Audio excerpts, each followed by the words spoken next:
nke ọma nọ ụmụ ọdịnala Igbo a sị nka chita bụ nkwụ kwọtara anyị ihe ọma anyị ga-ejere obodo nara obodo onye chụwa anyị ya daa onye fụrụ anyị cheta nwa ya nwụrụ anwụ na ọzọ ya nwụ a sị m onye si ihe anyị ji wee nọrọ anyị n'ọgbu onye anwa onye si ihe anyị ji wee dịrị anyị dị iwu onye anwa anyị ga-ejere obodo nara obodo anyị ga-azụ ka afịa anyị mara ya mana ka afịa onye cheta ihe ọ ya eme anyị ya mgbe onwe ya anyị ga-adị ka ibe maka na adịghị ka ibe ọ na-agụ akwa a sị m ụfọdụ igbo ndị ajọ mmadụ na chụba ndị ilo ise aka bụgo onye nke gị Eze-Ana Ugochi tubelu na oraifite abụ m onye isi nchụaja na Ugochi tubelu Odinana temple nke dị na oraifite anyị na-agba afa miri emi lụkwazị ọrụ mmụọ dị iche iche anyị na-akpụkwa alụ na Ugochi tubelu Odinana temple anyị na-alụ ọrụ ịsa uchu na-alụ ọrụ ịchụ aja dị iche iche dịka aja mbuli elu aja mgbaghara mmehie aja ihu ọma na aja mbuli elu dị iche iche. Our mission is to help people live better life. Agwara m ndị Igbo na-agbakwa n'afa abụ m onye mgbasa ozi ọdịnala Igbo. Yes, Ugochi tubelu Odinana temple ọrụ anyị bụ dịka onye nnukwu nchụaja bụ ịzọ ndụ ndị mmadụ. That is my mission. Ugochi tubelu Odinana temple wee ebe ewubelu maka inyere ndị mmadụ aka ebe ọ bụ na m kpagbọrọ m ọkpụkpọ oku dịka onye nchụaja na m ga na-anọ na-ekwubiri ndị mmadụ okwu na-agọzi ndị mmadụ ka ihe ọma bido mmebe maka na adịghị ka ibe ọ na-agụ akwa. N'ụtụtụ taa agụgori ime ọfọrị n'isi ndị enyi m niile tata nnukwute ihe ọṅụ mekwara na temple mana bụrụ m onye na-esho testimony. Tata o nwere onye bịara na temple anyị n'ọnwa gara aga egbo ntụ andị na ọ bịara ọ na-ebe arịrị n'otego onye agbawara mbọ ka enweta visa mana site n'ike Chukwu okike abịa ma anyị kwubiri okwu ọrụ ọrụ mmụọ dị iche iche bịa mgbe ya jee interview ọzọ o wee jee interview the same day o ji enye bụ interview ka a si ya weta visa after the interview I weta passport ya after the interview si ya chigata by 4 o'clock the same day ọ bịa were visa ya ka o ji nweta ya visa ka o bu ọ bụrụ ya nnukwu aṅụrị wee bịawa taa si na-echi last week enye ya visa echi ka ọ na-agbago Lagos for COVID test ka ọ wee flies ya wee jebe mba America ọ na-eje then kpọrọkwazi ụmụnne ya mmadụ na-abụ ndị makwa afọ ọ tawara for years nweta ya visa mana under 2 months ọ bịa n'Ugochi tubelu Odinana temple wee kwacha alụsarị ọrụ ụbọchị a wee si anwe ya jewekwa o wee mekwa apply for another visa si ya jewe ọgwa m ụbọchị enyere maka interview si ya jewe interview olukwa ụbọchị ahụ o ruru Abuja gwa m na ihe ejewe si ya jewe ya jewe ebe ahụ na mba akịrị ya o wee jee ụbọchị ahụ o jere ka enyere visa ka ọ bụrụ nnukwu ihe ọṅụ ebu ihe o kwere nkwa tata ka ọ bịara sị ka emezuo bifo ya na ejebezie mba ofesi ihe nji bịa n'ụbọchị taa bụ adị m abụ onye na-ekuzi testimony mana nke tata tụrụ ndị mmadụ n'anya o tebere aka ha si ebe a wee naba. Anyị nọ n'Ugochi tubelu Odinana temple na-eri oriri dị iche iche ihe nji maka ebe n'ụbọchị taa bụ ka nkọwa uru ọbalụ bụ mmadụ ịdị na-agba afa gbaba afa miri emi nwanne na ịgbara afa ebe a ma ọ bụ ebe ọzọ is not enough. Ka m were onwe m atụ ana m akọwalụ na nna like iji onwe m maara mmadụ atụ mgbe m bidoro ọdịnala years back maka na ejere m ụka ụka ọbịa jee ya nke onye nne n'anya n'azụ mana mgbe m pịawa azụ bidoro mfụzie na ọbụzie trend to my life mfụzie ihe niile m build started crumbling and ndị kpọrọ m ọrụ wee sị na iwu na mma hapụ Abuja nata be nna na Oraifite wee lụwa ya bụ ọrụ nsị ya ka e maka ihe m build go na Abuja sị m nawa na ihe niile ahụ m build na Abuja na ha ga-enye m ya mmadụ kwuru mmadụ nke bụ eziokwu na sinsi m bido ọlụwa ọlụ a na ihe niile anwa lụzu na Abuja na ha na-edetọn ya yes echefukwana na December 1 na Eze-Ana Ugochi tubelu Oraifite ga-emepe my new house is a duplex I nọ na plastering now by next week mmewetakwara na update ya echi ka ma roofing ma ihe niile na-aga n'iru simultaneously ma electrician onye ọbụla na-arụ ọrụ ya plastering na-aga n'iru ozugbo ya bụ ụlọ achọrọ ka ọ dị ready before December wee cherezie December 1 na-eme birthday then ihe ndị ọzọ nwere ihe nyọrọ madị enweta ndị a mana ejere ya arụ ya ọrụ apịawa agha azụ ịfụnanya na abụ akpọ ọgụ ọrụ ihe njisi ndị mmadụ bụ afọ abụ spiritual nke mbụ o nwere ndị na-abịa na nke m ọ bụrụ ndị akpọrọ ọrụ mana ihe dị mkpa bụ na mma echeki level of ọrụ akpọrọ gị o nwere ndị agwụ ha dị agbọrọ o nwere agwụ yes mana agwụ ya dị too small ịza call ịghọtara ya o nwere ndị ga-ebido call o nwere ike ọ na-ahụ n'ụdị dibịa ma ọ na-ahụ n'ụdị eze nwaanyị ma ọ na-ahụ n'ụdị pastọ mana agwụ ya dị too small na aịda na oge ya erubere ọmacha ọbara ma ọ bụ na onyinye amara ya dị very small data onyinye amara kwesịrị ịwụ for personal use iwere ya pụta ka ị bịa rụọ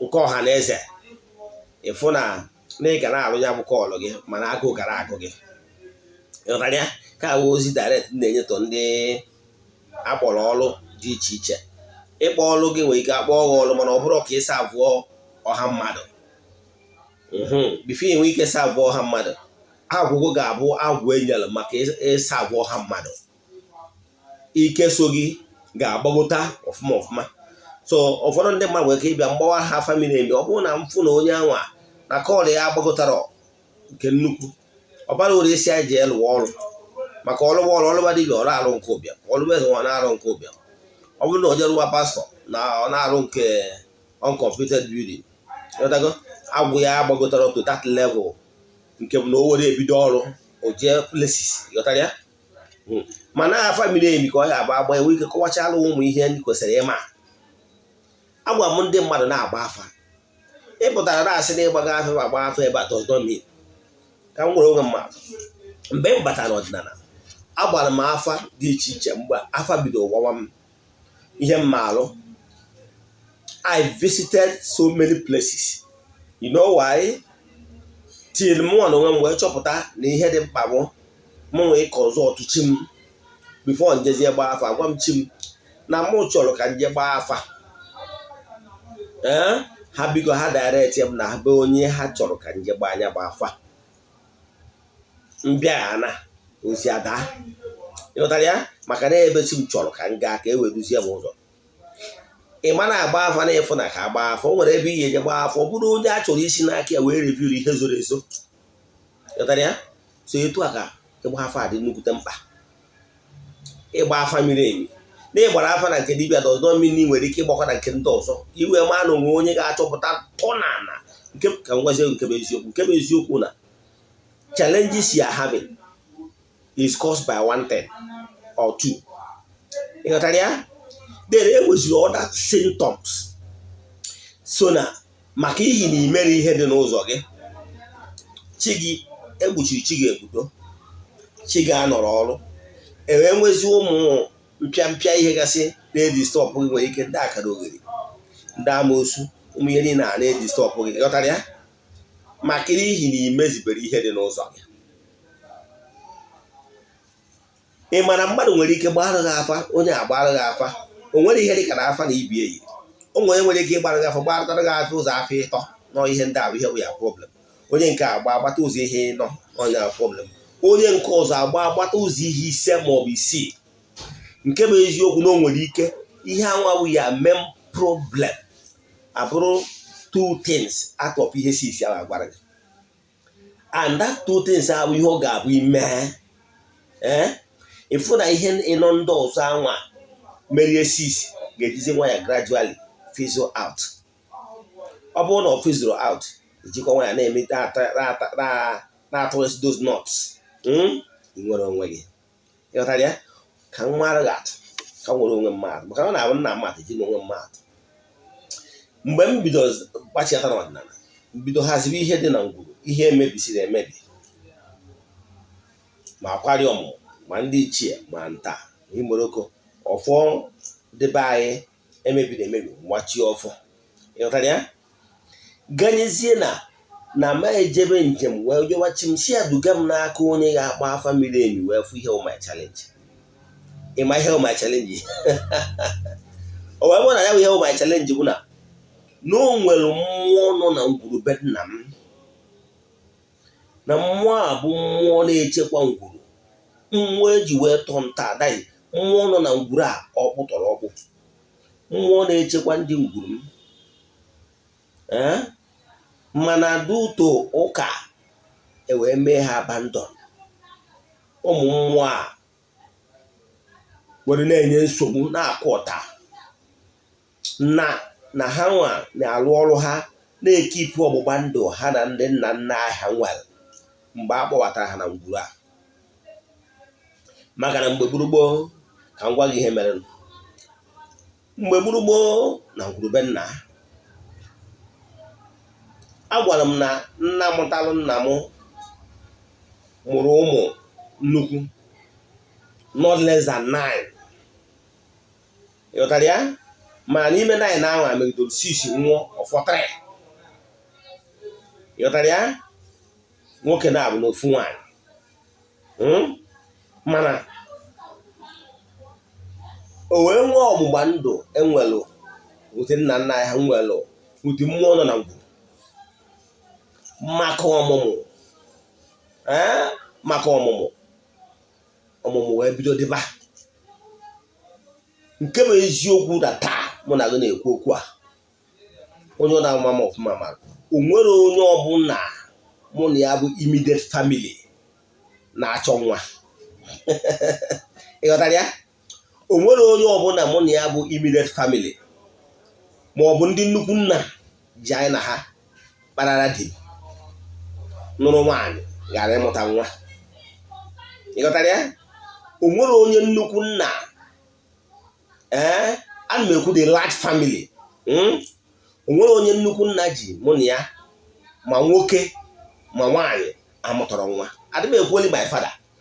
Ana m agwa gị n'obi anyị razi ebe a ga-asị n'obi ebe anyị si wee gbasa. Ụmụ nwoke niile na ebe anwa nwecha family taa, and ha niile mụchara nwa.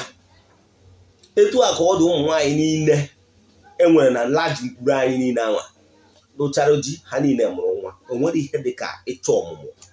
Ịghọtara ihe m na-agwa gị? Ihe m na-achịkọwara gị maka ọgbụgba ndụ. Ị ma na emekọtara mmụọ dị na ngwuru wee na-ajụ kere ebe o si wee mejọọ agbụrụ kịta na agbụrụ anyị a na ọ na-echekwa agbụrụ a na-edebe ọgbụgba ndụ ha nwelụ maka na mmụọ na-abụ yes ọgbụgba ndụ o nwere wuti nna nna anyị ha. Ka m kwara ofu afọ ihe na-eme na ngwurube nna m. Ọ bụrụ na ịbụ onye oraifite ị kwesịrị ịma o nwebụrụ onye ọbụla bụ si na my family in fact my larger family nwụrụ n'ọnwụ accident to date. Ọ bụrụ ọnụ ka m na-eto, mana I want to share testimony ka ị were ihe mere m wee mụta ihe, i wee werezie wee analyze ya nke na-eme na be nna gị. Ghọtara ya? O nwebụrụ onye nwụrụ n'ọnwụ accident since I was born. O nwebụrụ onye ọbụla bụ my junior. I brought him as like that. O nwebụrụ onye ọbụla bụ my junior nwụrụnụ. Ịghọtara ya? O nwebụrụ onye ọbụla bụ my junior nwụrụnụ. ka o wee gosi gị ihe ama m na nwere ihe ghọtara ihe ahụ onwebere onye ọbụla wụ my junior nwụrụ n'ụdị abụ na ụdị ọ bụrụ na accident ọ bụrụ na ahụ ọnwụ mmụọ wee na-ajụ kere ebe o si wee mejọ anyị etu a nọ enwego m accident 2 times and ụtakwa ihe m kwuru na onwebere onye ọbụla wụ onye agbụrụ m ma okenye ma nwata nwụrụ na accident. Enwego m accident 2 times. One bụ na early 99. Yes, mgbe ahụ anọ m n'ụka before year 2000. Yes, anọ m n'ụka mgbe bụ m ụka n'isi as a young boy. Ebe anyị jere program n'Imo steeti na-apụta moto bu anyị wee nwee accident. Ụfọdụ nwụrụ almost at the spot, ụfọdụ merụchara ahụ. Nwere nke nwaanyị nka fụrụ taa ka m jere Ọnịcha, o disfigure ya. O nwere ndị o disfigure till today. Nwee onye nke mma nwanne nwoke wụ Reverend Father Balcoma, that is from mgbe anyị nwere the accident ọ nwa dakwasara m n'elu, the woman dakwasara m n'elu.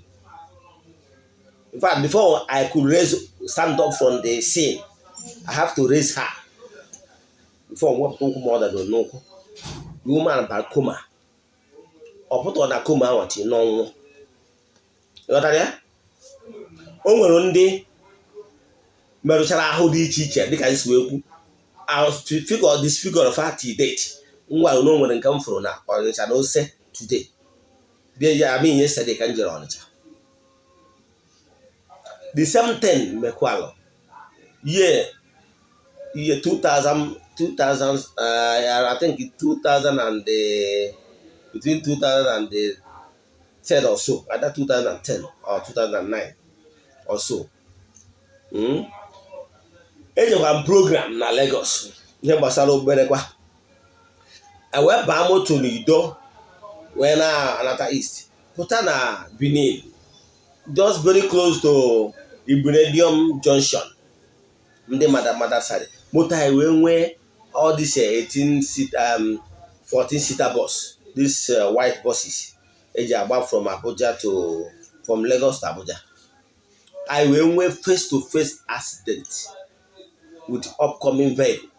That road is double lane. However, all the ụzọ mebiri na one lane. The driver na-abịazi Lagos wee batazi na lane anyị nwa. Driver anyị nwa na-agbagota overtake into trailer. Now without knowing no nwere moto hapụrụ lane ha butere ụzọ adọ mgbawa lane anyị nwa. And then nwere this road demarcation. So driver could not go to trailer side because one got at the middle of overtaking the trailer before sitting. So it was face to face. At that accident, some people died immediately. So fatal. I was lucky enough. In fact, they see na ndị si na window manager wepụta. A force was ụzọ mepezie. Brutalize by the motor ụzọ mepe 10. Eso na ndị na-ebupụta ndị mmadụ ma ndị gbajisiri ụkwụ. So were up na-ekechisi ndị gbachiri ụkwụ ka ọ bụla wee ghara ide ewe smọch. So kwara ndị buru ndị mmadụ tinye na moto wee jebe n'ụlọ ọgwụ. Ịghọtara ya? Some of them gwa ndị mụ na ha makwara anyị nọkwa be anyị nọ Benue, anọ m Benue ka anyị si weje the program. So ihe m ji akọwa obi ya bụ na eji m onwe mmadụ na ikechi mkpu okike kekere elu ka ana adịgo m involve 2 fatal accident mmadụ nwụrụ na moto ahụ. Mana ọkụ akọrọ m ọ bụrụ na ike aka m, mana ana m achọ ịkọwara gị na ihe na-eme n'ụwa na Chukwu okike kechara ụwa ihe niile dị n'ime ke ndị anjelu nke Chukwu, ndị na-ejere Chukwu na mmadụ ozi. Mana ọtụtụ famili nwere ọgbụgba ndụ ha na entities of powers nwere na-echekwa ngwu. Amagoro nga sị gị na since I was born na nwebere onye ọbụla from my paternal side nwere ịghọtara ya denụ wee kwụọkwalụ ihe bụ na ọnwụ ike adụọ na ngwuru mana o nwere ngwuru ị ga-eje na ya ọ bụrụ ngwuru na-asọfa one problem or the other. O nwere ngwuru ị ga-eje na ya ọ bụrụ ngwuru asịwụ na ọnwụ ike. O nwere ngwuru ya ije na asị na onye nke nwụrụ na accident olulọtụ years ma ọ nwa ihe dise mye onye ọzọ nkwa nwee family ihe eje adị atọ nwee family ihe eje one problem or the other. To the extent that ọ bụrụ na ya achọrọzi imedo ihe dị na ngwuru ka anyị bụ n'anya bụ mmụọ mana anyị lụtakwa na o nwere ihe merenụ ndị nna nna anyị ha ji wee nwee ọgbụgba ndụ wuti ndị anjelu nke Chukwu awa bụ mmụọ nọ na ngwuru wichi na ya bụ mmụọ nọ na ngwuru enwere ihe ọ na-eme isi na ọ na-ewetara anyị ihe ọma dị iche iche. Gịnị ka ọ chọrọ? Once in a while eme saraka mana ka ngwa ihe ị kwesịrị ime family gị yes gị nwa na-ere m anya family gị nwere ike ibiudu once in a year. O nwere ike ọ bụrụ mgbe eji eri ji eme mmemme akpọrọ ancestral day were opportunity dị etu a wee cheta mmụọ dị iche iche ndị nna nna anyị ha ọkụrụ mgbe ha nọ na mkpa. Ụmụ Izrel na Chukwu okike nke pụrụ ime ihe niile nwere ọgbụgba ndụ. O wee gwa ha na ụnụ na ya ga-enwe ọgbụgba ndụ na ya ga-abụrụ ụnụ nna mana ụnụ ga-enwe nsọ. Ebe a kpọrọ were ha Ten Commandments n'ime ọgbụgba ndụ a iwu nke Chukwu anwa dị n'ime. Gịnị iwu Ten Commandments? Ten Commandments bụ ọdịnala maka na ị ga-asọ nsọ onye ejekwu na nwanne ya onye ejekwu na nwunye mmadụ onye ezu n'ori onye ihe niile a onye ahụ tekwanụ onye abụ one of the things ndị gara agba ochie gụọ ya the content of Igbo ọgbụgba ndụ. Ọ sị ya na ọ bụrụ na ha dewegharị iwu a gara ịkpacha emejọ mmadụ ibe ha gara ịnara mmadụ oke na ya ga-abụrụ ha na ya ga-echekwa ha n'isi ndị obodo niile gbara ha okirikiri ndị ilo ha. Ịghọtara ya? Etu anwa ka o si wee dị. So ọ bụrụ na ngwurube nna gị mee ihe ị kwesịrị ime na ngwurube nna gị ka ịpụta ihe gbaa famili emi chọpụta ihe na-eme na ngwurube nna gị. O gwara ngwuru ụra si ihe onye idiri ide emewo once in a while chụọ mmụọ nọ na ngwuru nke ndị gboo kpọtụrụ ha na ndị gboo wee nwee ọgbụgba ndụ na ngwurube nna gị chụọrọ ha aja mee ihe mkpọrọ PR personal relation build that personal relation chụọrọ ha aja. Ọ bụrụ na ngwurube nna gị na-enwere ndị kwaliri eri ndị enwere ike ikwu kọntaktị mma dibịa ka nyere gị aka ka akpọkọ mmụọ ahụ ndị nna nna gị fere dị na ngwurube nna gị na-enye nsogbu ka ha chụọrọ ha aja ka ị nwee chidimma. Kwụsịkwana ịkụ ọta bụ gị mere onwe okenye na-akụ ọta maka na ọ bụrụ na ị mere ihe dị n'ụzọ gị mmụọ dị na ngwurube nna gị agba afọ. Ọ bụrụ na mmụọ dị na ngwurube nna gị nwere nke na-ewere unu iwe mmụọ dị na ngwurube nna gị adị echukwa ya nọ mmesara aka nọ. Gịnịkwanụ ka ọ na-ewe iji wee chukwa mmụọ? Ịma na o nwere ezinụlọ na-ata ahụhụ na ihe ha nidire bụ just maybe ọkụkọ oke na nwunye mesara aka ha ya esi odie 30,000. Ụfọdụ famili na-ata ahụhụ taa o nwere ike fọbụla ha nwere ọ bụ ha ya esi egbu mesara aka o nwere ike odie 80,000 mana because of their ignorance ha na-ata ahụhụ. Ịmakọ na ị nwere ike ịjụ na ime ihe ndị dị etu a o butewere gị mpịawa azụ dị iche iche. O mee gị dị vulnerable to ndị amụsụ. O mee gị dị vulnerable to ndị akara oghere. O mee gị dị vulnerable to ọgwụ agwara agwọ. Mana imezi ihe dị n'ụzọ chi ga-akwụdoro gị onye sị ka ọ bụrụ gị na ya ọ bụ onye na chi gị onye chọọ mpịawa azụ apịawa ya azụ. Ịghọtara ya? So ihe ị na-ata ahụhụ na ngwurube nna gị nwere ike igbu nwantị nke ọsụrụ ya. O nwere ike ọ bụrụ na mmụọ dị na ngwurube nna gị kpọkwuru n'oge mkpa n'oge a na-achọ ka a kpagbuo ya n'oge a na-achọ ka a waịpụ onye na ezinụlọ ya o wee bagharịrị wee kpọkwuo Angelo Okechukwu ndị na-eje ọgụ ya na ha wee nwee ọgbụgba ndụ na ya ga-echekwara ya ngwuru ya na mmadụ ọbụla agha egbu onye ọnọ na ngwuru ya mana ngwuru ya ma nwụọ ọnwụ ike mana na otu ugboro ma ọ bụ ugboro na-abụ n'ahọ o nwere ike mgbe eji eri ji ma ọ bụ mgbe eji akụ izu ma ọ bụ mgbe eji eme nwantị na ọdịọda na ọdịnala Igbo n'obodo ụlọ ya ga na-egburu ya anụ mana nna ya anwụcha nna ha anwụọ na nna gị jewara ụka enwee disconnection nna ya amụrụzi na-enwere ihe dịka ọgbụgba ndụ dị etu a nna gị nwere with those entities of powers na-ejere Chukwu na mmadụ ozi iwee neghara ya anya mpịawa azụ ụlọ wee dị ọ bụrụ ihe a na-emeta cast and ban ọ bụrụ ihe a na-ejere ministry to ministry ijecha ebe a pịawa agha azụ ịfụnanya mana ihe ị ga-eme align yourself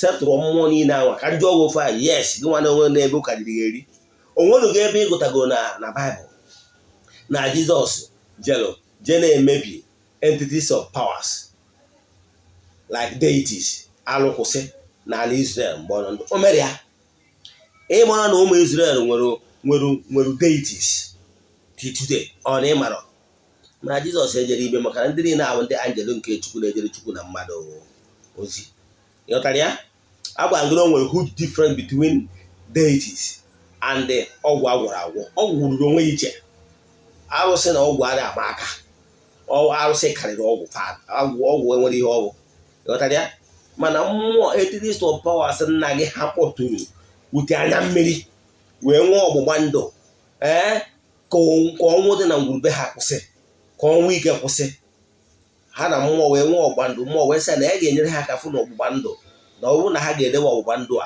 na ha ama na-anwụzi ọnwụ ike na ha gara adị ogologo ndụ mana na wọnsị na-ewu ya eyihe na ha ga-egburu ha ọkụkọ mana ha ga-egburu ha ewu enwe ọgbụgba ndụ ụmụ entities of powers keep to their agreement now mmadụ wee deviate ya maybe bido na nna gị ọ nna gị wee deviate ya today you people are suffering mgbe ụfọdụ bịa iwe chere mmadụ na-eme ụfọdụ bịa ha eburu mindset na ọgwụ agwọrọ n'ọnwa nne ha ma ọ relative ha ma ọ onye ụmụnna ha na-eme ha mana ọ bụrụ ya mana ihe na-eme ewu na ihe dị na-eme unu si na ana be unu maka na unu refuse ime the right thing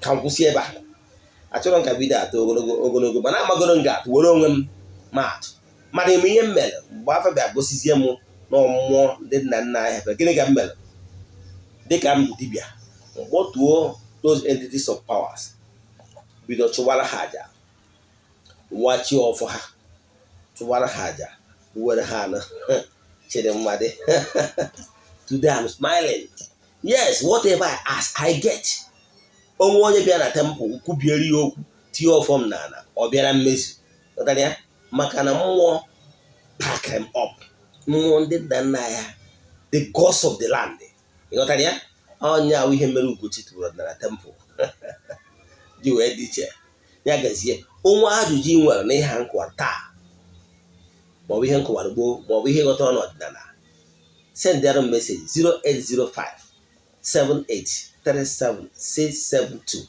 my mission is to help people live better life ịkụzi n'ọta ana m achọ ịgwa gị na what you are passing through today is because you have not done the right thing consistently enough to create result, or you have not done the right thing at all, that you have tried 1 or 2 places and failed is not enough.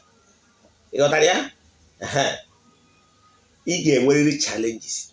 Those experiences he nwere n'ijere ụfọdụ ebe ihe na-ebe gị aka na-eme bụ ihe ga-eme gị ebe at the right place you may appreciate. Those things is to test you. If you only kwenta, you backslide. Mana mgbe asị na ihe ntị na-ata ọ bụrụ na ọ bụrụ na ntị ama ezike.